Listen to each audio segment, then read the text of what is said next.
ઉનાળાની શરૂઆત થતાની સાથે જ આગના બનાવો પણ વધી રહ્યા છે। વધુ એક અપડેટ અમદાવાદથી સામે આવી છે। અમદાવાદના સૌથી વ્યસ્ત ગણાતા એસજી હાઈવે અને એસજી હાઈવે પર આવેલા સોલિડર બિલ્ડિંગ, આ બિલ્ડિંગના ત્રીજા માળે આગ લાગી। આગ એટલી ભીષણ અને વિકરાળ રહી કે ચોથા અને પાંચમા માળ સુધી પણ પ્રસરી ગઈ। દૂર દૂર સુધી ધુમાડાના ગોટે ગોટા જોવા મળ્યા। આખા વિસ્તારમાં તંગદિલીનો માહોલ એટલે કે ભયનો માહોલ છે, અફરાતફરીનો માહોલ જોવા મળ્યો છે।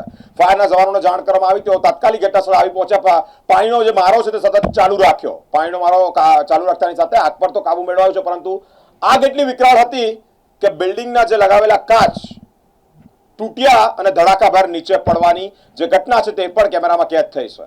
એસજી હાઈવે વ્યસ્ત હાઈવે ગણાય અને એ જગ્યા પર આવેલી સોલિડર બિલ્ડિંગ અને બિલ્ડિંગના ત્રીજા માળે આ ભીષણ આગ, ઇમરજન્સીના સાધનોનો અભાવ પણ કહી શકીએ કે જેને લઈને આટલી આગ વિકરાળ બની। કોઈ જાનહાનિ કે કોઈ મોટું નુકસાન નથી, પરંતુ જે ઓફિસ ત્રીજા અને ચોથા માળે જેટલી પણ ઓફિસ છે તે બળીને ખાખ થઈ ગઈ હોય તેવી માહિતી સામે આવી છે।